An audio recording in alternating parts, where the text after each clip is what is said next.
still don't know if I like how this clips. It's kind of bulky. Whatever. What's up, everybody? My name is Carrie. My voice just cracked. It is cold outside.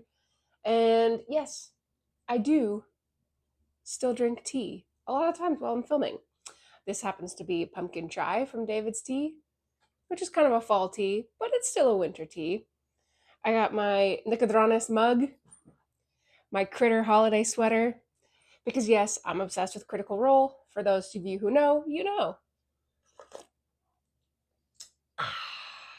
But despite the fact that I'm a little chilly, I wanted to talk today about something I've never actually done a video of before, which shocks me.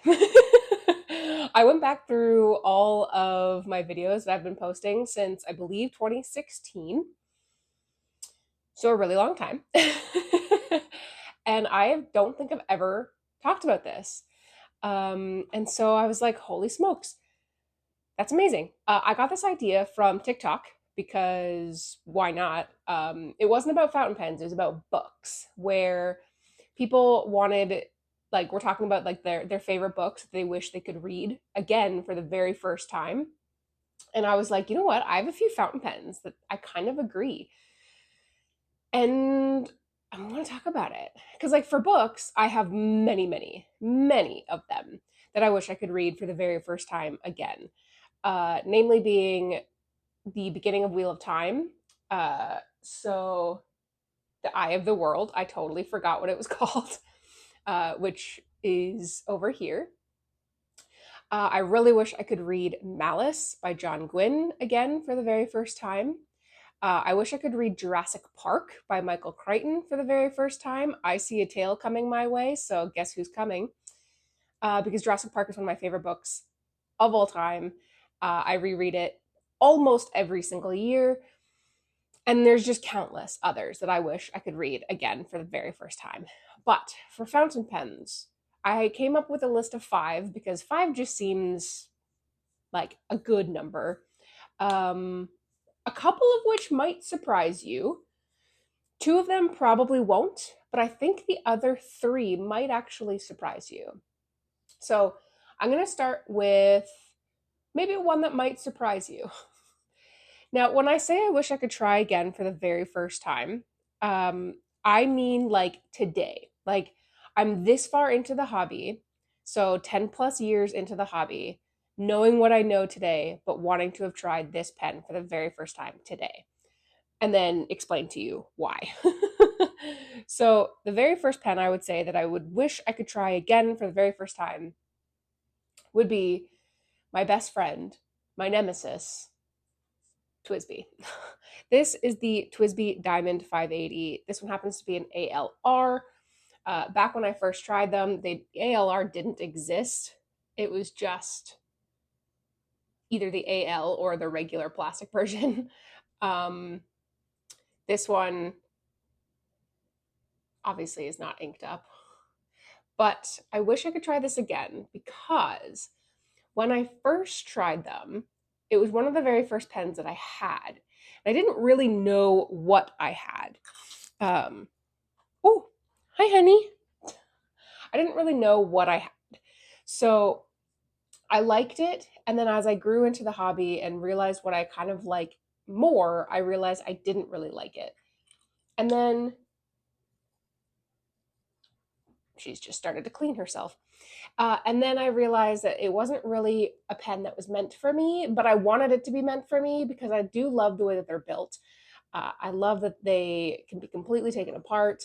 Yeah, I do. I love it so much.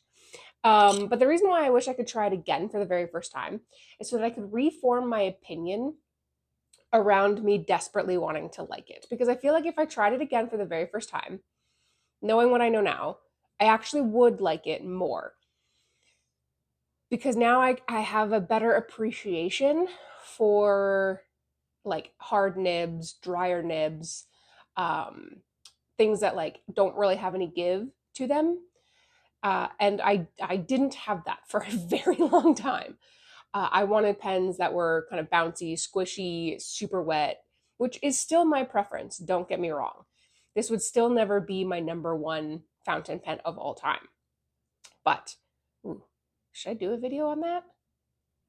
Let me know in the comment section down below. Should I do a pen talking about my number one, or a video talking about my number one fountain pen of all time? Ooh, I'd have to think about that. But I think I would have less of a complicated relationship with Twsbi if I tried it again for the very first time. I could be wrong, but that's just sort of where my brain goes. So, that is one pen. Another pen I wish I could try for the very first time, I don't actually have, so I'm going to put a picture of it on here, and that is the Diplomat Magnum. This pen, while physically isn't really my style, I don't love the look of the pen, and it is a very small grip section. Sorry, I have something in my eye and it's really bugging me.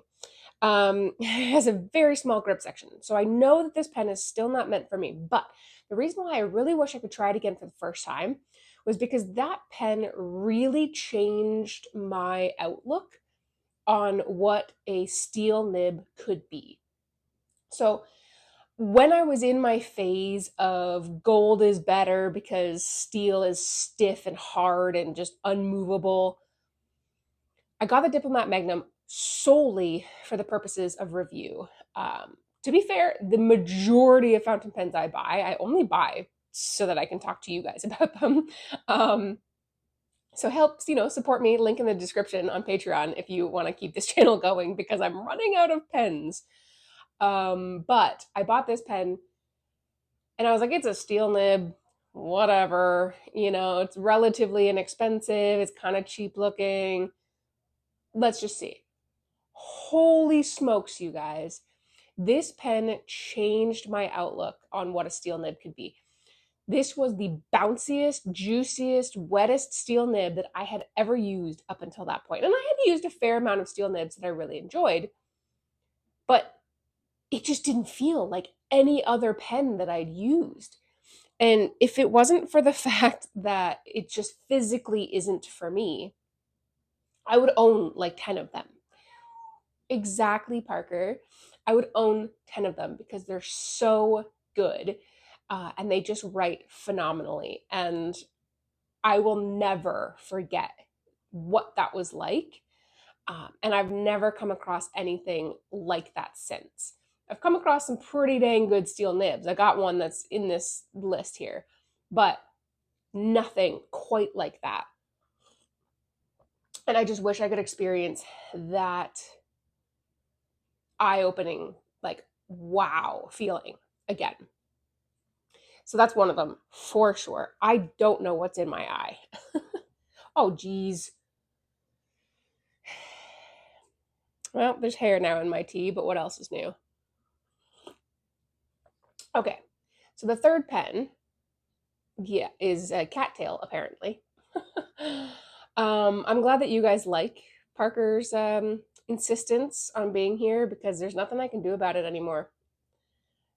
Just nothing. Let me talk about one that you probably know and is very similar to my experience with the Diplomat Magnum in that I tried it and realized like this is what I was waiting for. And I won't go too far into this because I did just do an entire video about it. Really? You're going to rub your face on the camera now? As long as you don't stop the recording by accident. I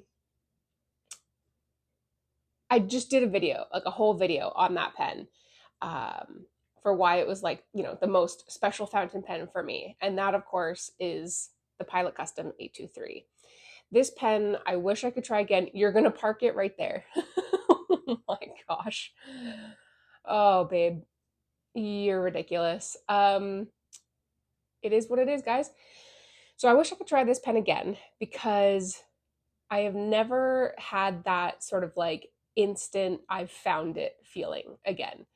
I don't chase after a lot of like grail type pens because I don't really have too many of them. But when you're always searching for the pen, the one that like just seems to fit and like, is that missing link in your fountain pen life, this is it. This is that pen for me.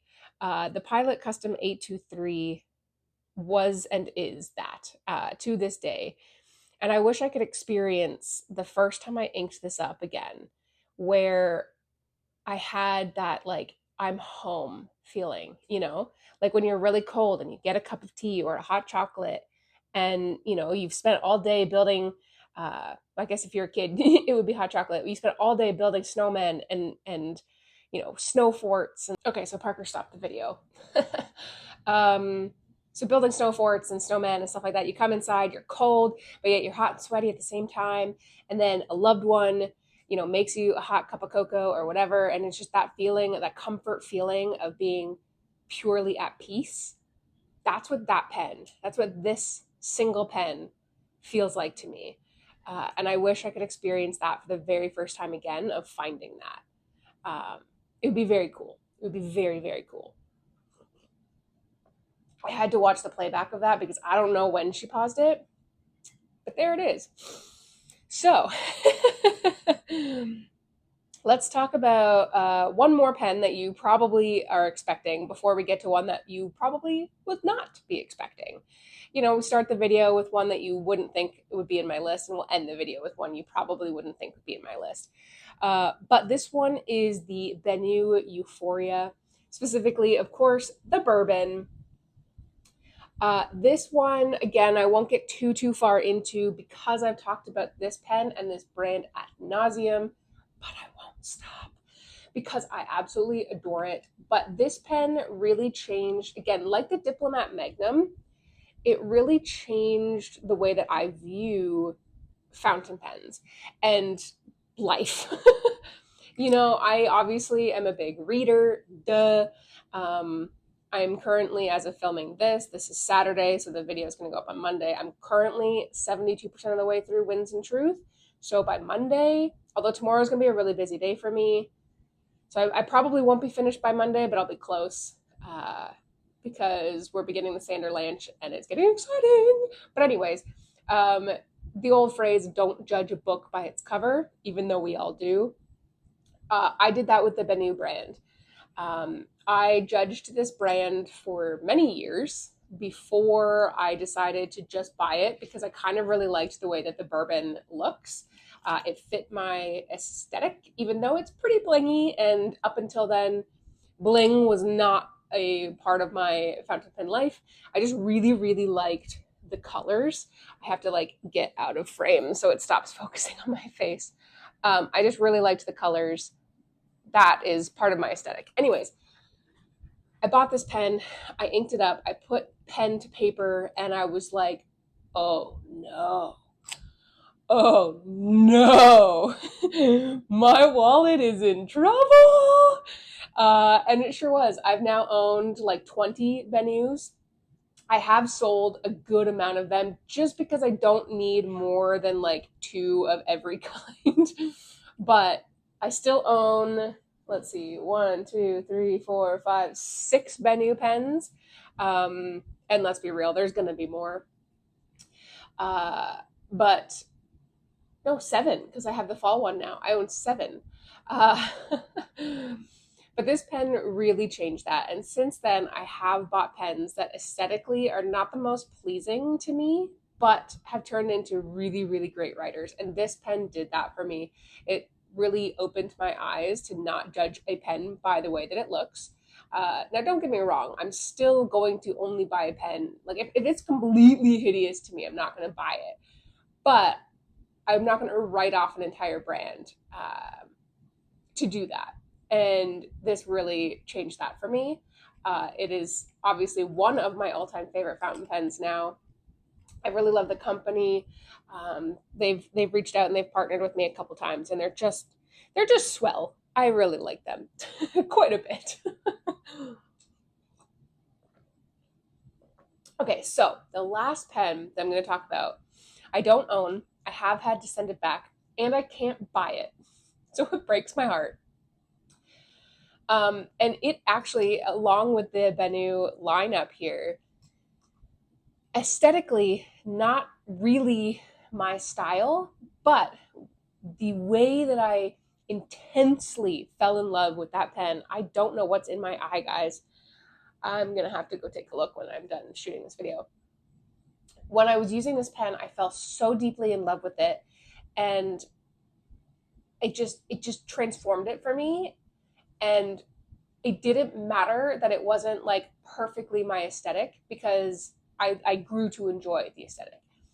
And it's a pen from the company called Pen Venture, which I've partnered with many times.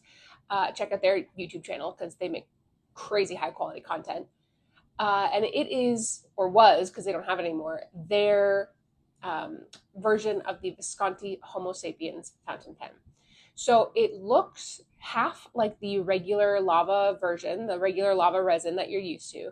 But in the middle had a clear section that was like a demonstrator type deal, that had a red see-through center. Now, I know that I have two Visconti Homo sapiens. They are the Midnight in Florence and Sunset in Arizona, or Arizona Sunset.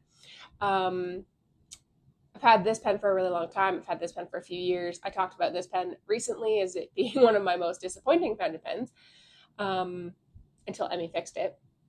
But when I tried Emmy's version of the Homo sapiens, it was one of the best writing fountain pens I've ever used in my entire life. And it is one of the first times that I have ever used an entire barrel of ink in a Visconti Homo sapiens, refilled it completely, and then reused that as well. I have like ADD.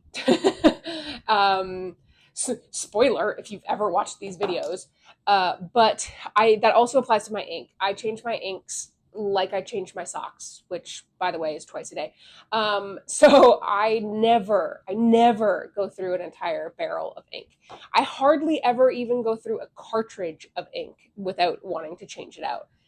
And I went through 2 full barrels. That's how amazing this nib was.